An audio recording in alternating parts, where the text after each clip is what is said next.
Et ça va?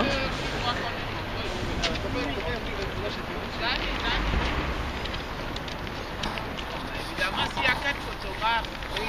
On est encore moins de photographes. Les photographes vont venir là. Ouais, venez à l'hôpital. Ouais. Venez après, chacun ira. Venez à tout devant, s'il vous plaît. Polo. Ouais. Attends, Après, tu retournes là-bas. faut que je prenne cette photo là. Tiens, celle-là.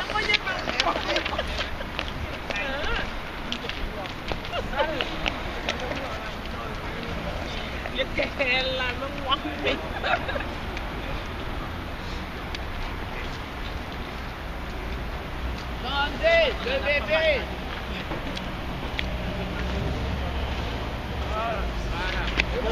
C'est pas possible. Déjà de se dire, est-ce que j'aborde? Enfant, parce que Vanessa Tchatou, c'est enfant. Voilà, et c'est son histoire qui nous réunit ici ce matin. D'accord. Alors, finalement, ça faisait quand même depuis près de 6 mois que cette histoire traînait. Pourquoi est-ce que c'est depuis plus de 2 semaines qu'il y a autant de mobilisation? Comment est-ce que cela s'explique dans un pays comme le Cameroun, dit démocratique? Mais parce que si on est au courant de cette affaire qui dure depuis plus de 6 mois, aujourd'hui, si on vient d'être au courant depuis seulement 2 semaines, c'est parce qu'on n'avait pas d'informations.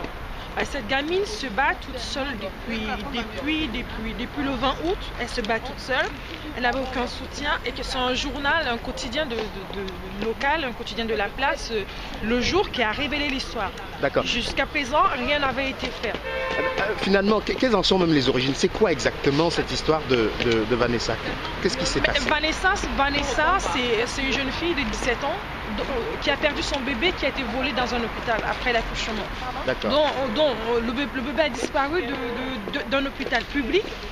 Et on ne sait pas ce qui s'est passé et jusqu'à présent, si elle est restée à l'hôpital pendant 6 mois à réclamer son bébé, c'est parce que rien n'a été fait. Même les autorités administratives de l'hôpital n'ont rien fait pour retrouver son bébé. On l'a totalement abandonnée à elle-même.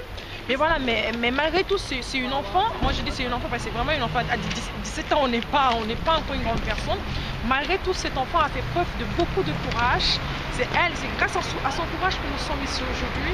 C'est grâce à Vanessa que nous sommes mobilisés. D'accord. Et s'il y avait quelque chose à dire, un message alors à passer aux différentes autorités, ce serait quoi comme message? Le message que nous souhaitons passer aux autorités par notre présence aujourd'hui à côté de l'ambassade du Cameroun, c'est de dire, voilà, rendez-lui son bébé, faites une enquête. Voilà, c'est ce qu'on veut, c'est qu'une enquête, une réelle enquête soit ouverte, qu'il n'y ait pas de parti pris. Parce que c'est ce que la gamine réclame juste son bébé. Ouvrez une enquête, menez une vraie enquête parce que nous sommes tous des Camerounais. Elle, Vanessa, c'est une Camerounaise, donc elle a droit à une justice. On parle depuis quelques jours d'une démarche du gouvernement camerounais à ce sujet. Qu'est-ce qu'il en est finalement? Pour l'instant, nous n'en savons pas encore plus. On n'en sait pas plus jusqu'à présent. C'est la raison pour laquelle on continue de se mobiliser jusqu'à ce qu'on en sache plus, jusqu'à ce qu'on ait vraiment du concret, qu'on sache vraiment qu'il y a une enquête vraiment qui est en cours. Donc voilà, on ne peut pas en dire plus, mais on se mobilise pour justement leur faire comprendre qu'on a besoin d'eux, on a besoin qu'eux nous protègent, eux les autorités camerounaises, si on se retrouve dans une situation pareille, parce qu'aujourd'hui c'est Vanessa, demain ça sera moi, donc nous sommes des Vanessa quoi. Nous sommes tous des Vanessa, nous sommes tous des Camerounaises, on a besoin de la protection de nos autorités. Avez-vous une date de prochaine mobilisation?